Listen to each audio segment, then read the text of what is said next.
All right, folks, this is the 49ers Report presented by BetDSI, the internet's #1 sportsbook. I am your host, Tom Downey, here with all of the latest 49ers rumors. Now, first up, is it time to blow for Bosa? This one's for me. I'm giving it 4 jet heads. Yes, the win is great. Winning is great, especially for the 49ers, because you want to win games, and the Niners still have the #1 pick right now. But as nice as it is to win games, sometimes it is just better to lose, and that is where the 49ers are right now. You want that #1 pick. You want Nick Bosa on your team. You want to lose out. Now, here's the current NFL draft order. Niners, Cardinals, Raiders all tied at 3-3. Your first tiebreaker is strength of schedule. Guess what? The Niners have that one, but they're also tied with Arizona. The good news is the Niners would also win the next tiebreaker, I guess lose the next tiebreaker, because we're talking about being bad here in terms of the divisional records, because the Cardinals have the Niners number this year.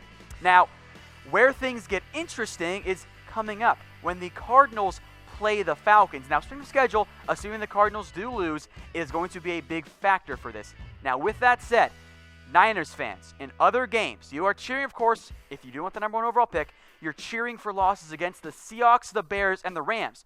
Those are 3 playoff teams. Even if you put up a really good effort, you still might end up losing those games, and that's okay. It's probably the best thing there for the 49ers. You want the Cardinals and Raiders to lose games. And by the way, for strength of schedule purposes, namely against the Cardinals, cheer for the Giants and the Bucks. You want those teams to win games, and you want the Giants and Bucks to lose games. My bad, that's the difference there for the Niners. Giants and Bucks to lose games, and the Redskins and Falcons to win games. And the upside of if the Arizona Cardinals do lose to the Falcons, it still boosts their strength of schedule, even because it's a head-to-head loss there. So, if you disagree, let me know. I get everyone wants to win games, but I want to win games long-term. The best case there for San Francisco is to blow for Bosa and get that #1 overall pick. Tank those last 3 games. Play the young guys. Just make sure you lose. And if it's your first time watching the show, here is our Jet Head Explainer. 0 heads, it's fake news, don't buy it. 1 head, there's a little bit of truth to it, but it's probably not going to happen. 2 heads means it's simmering kind of firmly in that rumor category. 3 heads, we're faithful in it. Could come true, but it's not quite set in stone yet, but it probably will be. And 4 heads means it's happening. It's a done deal. Believe it. All right, more Niners rumors. Is Robert Saleh going to stay as the DC? This one is not set in stone, unless, of course, I think you believe Kyle Shanahan, but I will give it 3 jet heads. I think that's going to be the case. And Shanahan, again on Friday, gave it the old vote of confidence for the Niners DC. Said he's a very, very good coach, has always been. I think he's very smart and very good right now. So there's pluses and minuses in reality with this Niners defense. And if you look at just the yards, the Niners defense has done a good job. 10th in yards per game, 13th in both passing and rushing. The problem has become in points per game, 27th, and takeaways.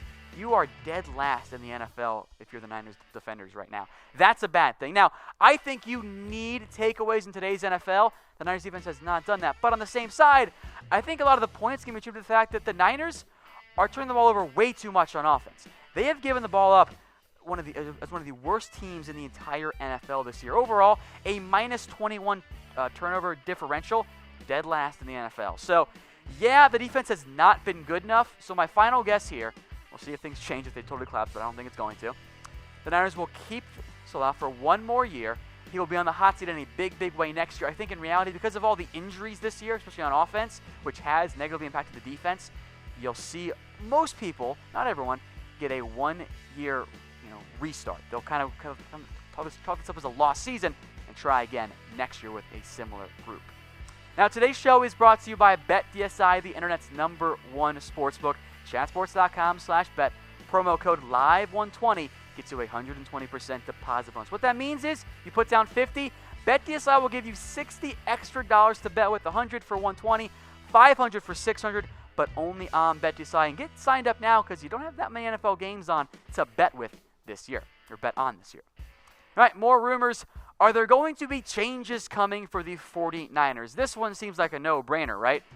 4 jet heads. I think you all agree with me on that. And I know, and even Shanahan's open and saying, I know what people want. When you have a bad year like we have, they want drastic changes. They want quick answers. Now, Shanahan's not going to drastically overhaul everything. I don't think he should, because it's not really a fair evaluation year overall because of the massive amounts of injuries. Now, there will be tough decisions, and maybe there are some staff changes coming. There will be, though, several personnel moves. I think I'm looking at 5 guys in particular. Jimmy Ward, a free agent. I don't think he's going to be back. Eric Armstead, I don't think he's going to be back either. Pierre Garçon, it might just say bye-bye because Pettis has stepped up and Goodwin's been a good player. Maybe you draft somebody else too. We'll talk more about George Kittle, but you don't really need Garrett Selk. You can save a nice $1.75 million, I think is the exact number there. And then Joshua Garnett isn't a factor at all. He has been a bust. So you're not going to drastically see these massive changes, these drastic changes, but I do think you'll see several moves here, especially on the personnel side for the 49ers. Now, a personnel change that could come probably later on in the year. What about Richard Sherman to safety? I'm going to go ahead and give this one 2 jet heads because it's not quite set in stone at this point. It's not quite where we are, but Richard Sherman has been very vocal here. He's been very vocal about making a change down the road, and Sherman said he could move later on in his NFL career. Not right now, obviously, which I think is the correct approach because he's still playing, I think, at a fairly high level right now. But Sherman has always been very forward-looking. He's always been aware of what else could happen to him in his career in the NFL.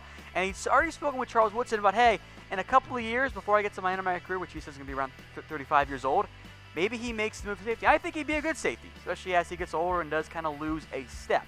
Now, maybe that impacts the Niners right now. We'll see. I think they're going to try and find some more cornerback help because Quan Williams is banged up.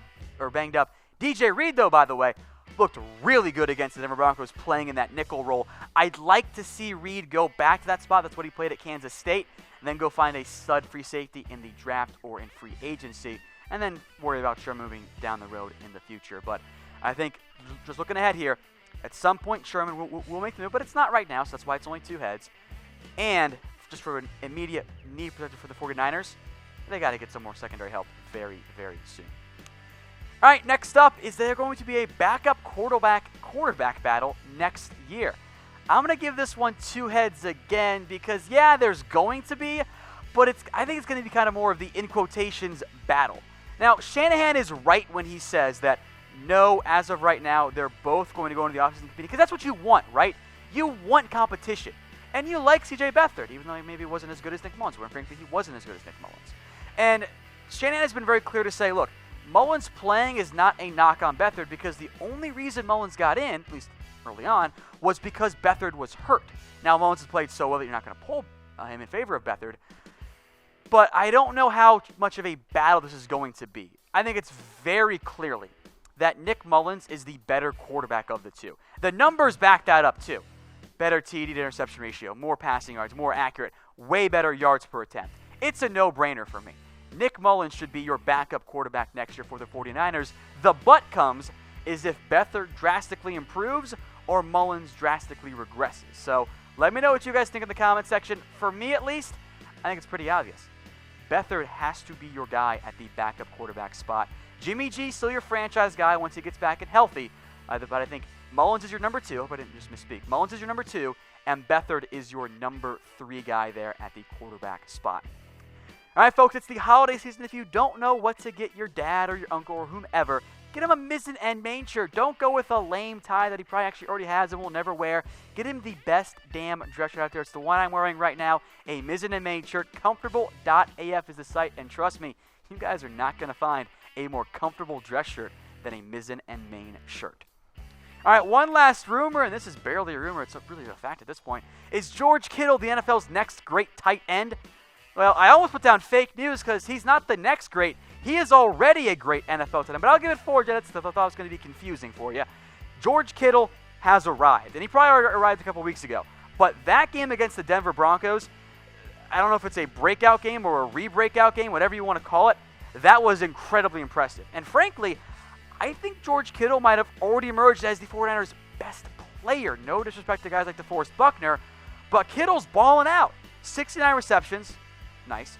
Over 1,000 yards, just the 4 TDs, but whatever. George Kittle is your best offensive player, especially with Jimmy G banged up right now, averaging almost 16 yards per catch, and compare him to other tight end receiving leaders around the NFL. It's a 3-man race because Gronk's been hurt all year. It's Kelsey, it's Kittle, then it's Ertz, Eric Ebron, Jared Cook, whatever. They're a big drop-off, by the way, after those first 3 guys, even from 4 to 5. But George Kittle is a stud. That guy is a long-term part of this 49ers offense. The Shanahan system in years past hasn't really used tight ends all that frequently. Not the case right now because he has a stud on his hands in Kittle, his best offensive player. He's not stupid. He is going to heavily feature him. But let me know in the comment section who is the Niners' best player. One last note, by the way, before we go back to the highlights here. Kyle Shanahan did apologize to George Kittle for not getting him the NFL record for tight ends and receiving yards because he had all his action in the first half. They forgot about him in half two, which is a whole other story there. But overall, very promising year, very impressive year from George Kittle. But again, let me know who is the Niners' best player, and we'll see you guys next week for our next 49ers Report.